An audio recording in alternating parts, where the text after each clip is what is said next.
बिस्मिल्लाहिर्रहमानिर्रहीम, अस्सलाम वालेकुम। आज ये प्रेस कॉन्फ्रेंस जो हमने बुलाई है, इसका कुछ मेन मुद्दा जो हम आज आपके सामने रख रहे हैं।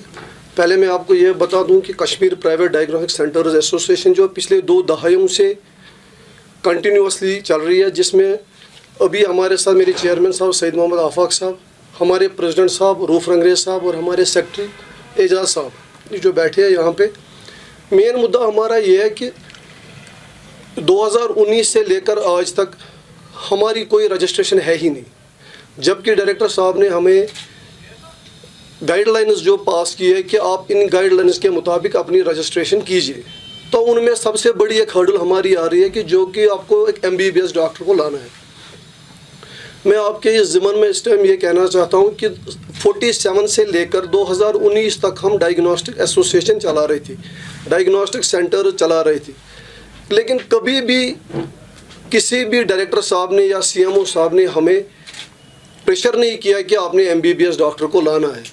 हालांकि जो हमारे बड़े सेंटर्स थे जहाँ पे पैथोलॉजी होती थी, माइक्रोबायोलॉजी होती थी, वहाँ पे हमने अपने डॉक्टर साहब रखे थे। एक तो ये बड़ा मुद्दा ये हम गुजारिश करना चाहते हैं डायरेक्टर साहब को कि प्लीज़ जहाँ पे इंटरप्रिटेशन ना आए वहाँ पे डॉक्टर की ज़रूरत है ही नहीं। इनकी वजह से कश्मीर प्राइवेट डायग्नोस्टिक सेंटर्स का ये मौक़िफ़ है कि हमारा ये लग रहा है कि आने वाले टाइम में 90% डायग्नोस्टिक सेंटर्स बंद हो जाएंगे अगर यही मसले कंटिन्यूसली चले। दूसरा मसला हमारा ये है, जो हमने प्रोबेबिलिटीज़ फाइलें CMO साहब को दी है, पिछले 6 महीने से हमें उसकी सर्टिफिकेट भी नहीं मिल रही। क्या वजह है कि हम डायरेक्टर साहब के भी पास गए, उन्होंने बोला विद इन दिस वीक आपको अपनी सर्टिफिकेट मिलेगी, प्रोविजनल सर्टिफिकेट, लेकिन आज तक वो भी नहीं मिली है। ये एक मुद्दा है। दूसरा और एक मुद्दा है जो हमारा म्युनिसिपैलिटी का मुद्दा है।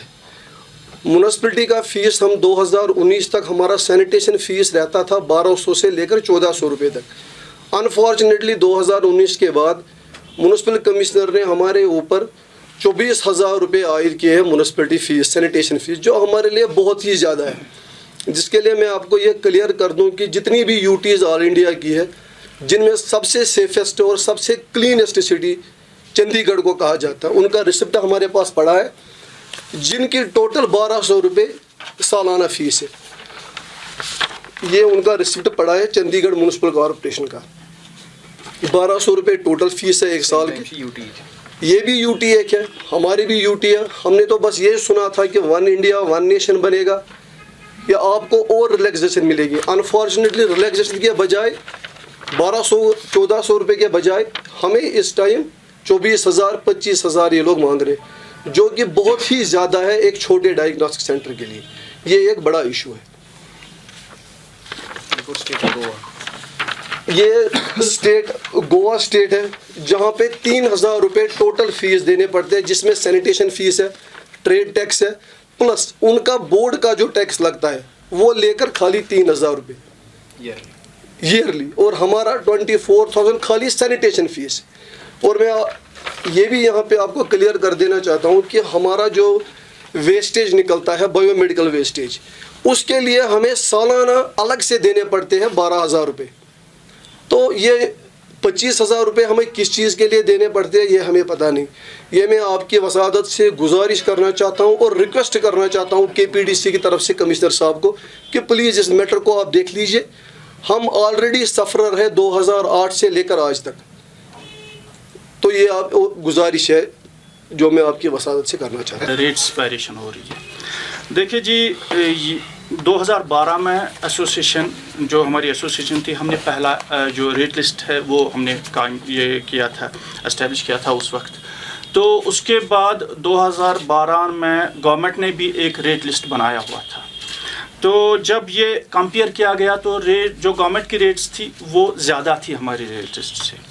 तो उस वक्त हम मजबूर हो गए फिर कोर्ट को रुजू करने के लिए, कोर्ट में रुजू करने के लिए, और इस बिना पर कि इनकी रेट्स हमारे से ज़्यादा है तो कोर्ट ने इस पर स्टे लाया और हमारा ये जो है रेट लिस्ट वो तब से वही चल रहा है।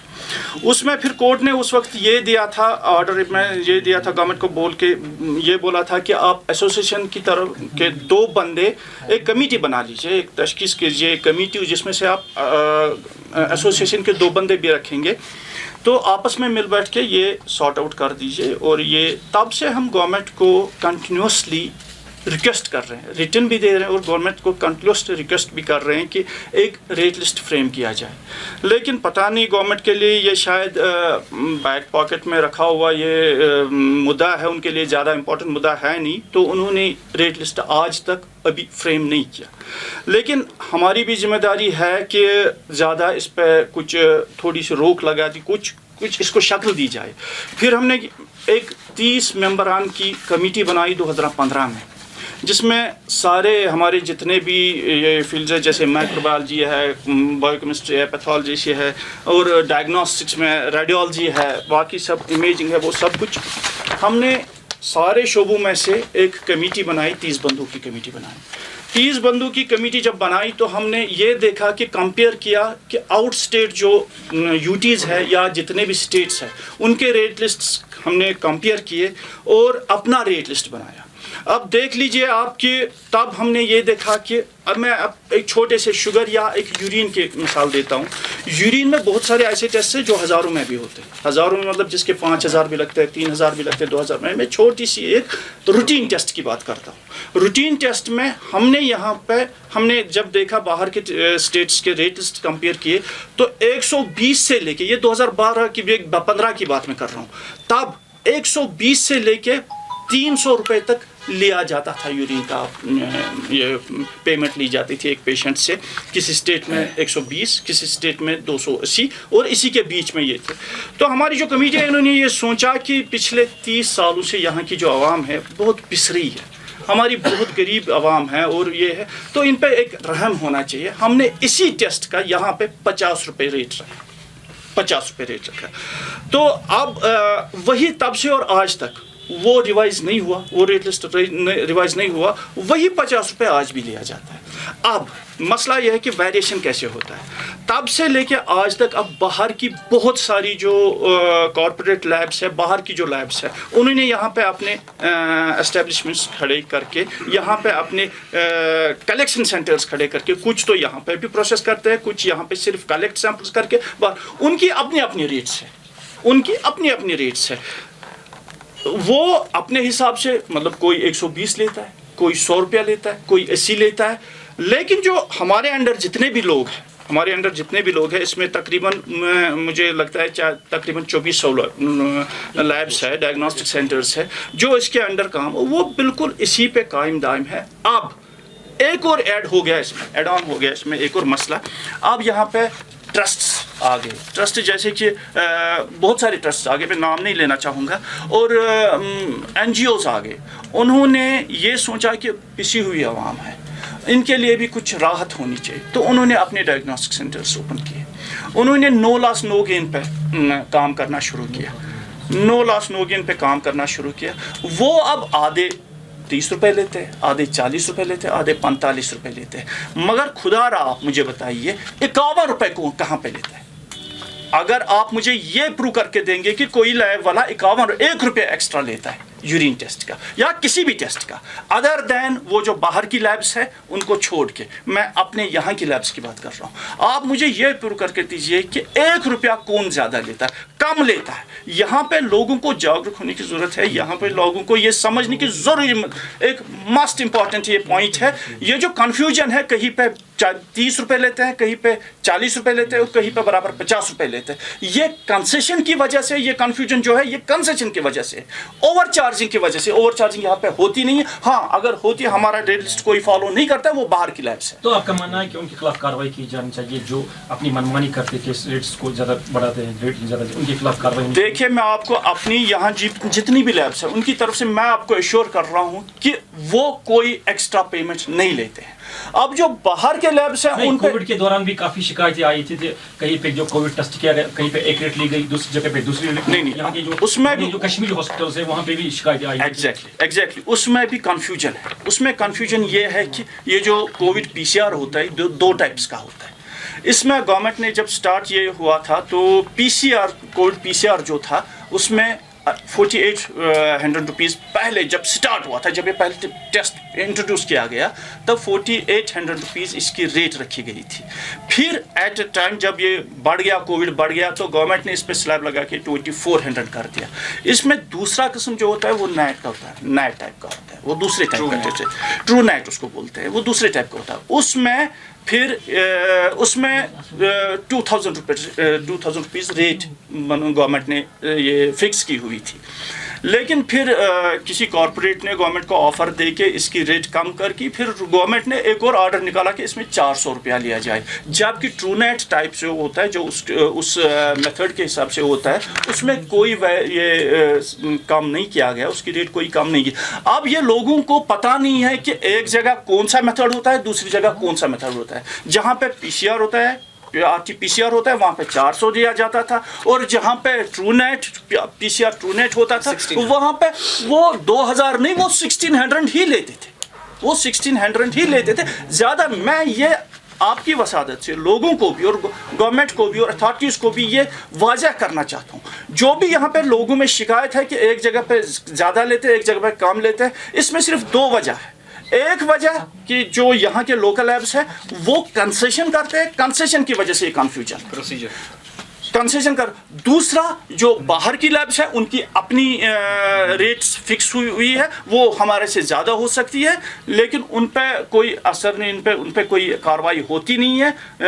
उसका वो क्या गवर्नमेंट उसके खिलाफ क्या करना चाहती है वो उन तक है। हम तो बस इतना अपने यहाँ से अपने जितने भी एसोसिएशन के साथ वाबस्ता जितने भी डायग्नोस्टिक सेंटर हैं उनके माध्यम से अपने रेट्स पे फॉलो करते हैं। हाँ, कंसेशन करते हैं, ज़्यादा कोई नहीं लेता। यानी कि सर रजिस्ट्रेशन का, क्योंकि जब से हम यूटी में तब्दील हुए हैं हमारी सारी रजिस्ट्रेशंस कैंसिल हुई हैं, और तब से लेके आज तक 2 साल का वक्त गुजर गया, कोविड का वक्त गुजर गया, बीच में कोविड का वक्त था, कोविड का वक्त गुजर गया, और तब से लेके आज तक हमारे पास सीएमओ जो भी डिस्ट्रिक्ट सीएमओ है हमारे पास 175 ही लैब्स रजिस्टर्ड कर पाया है।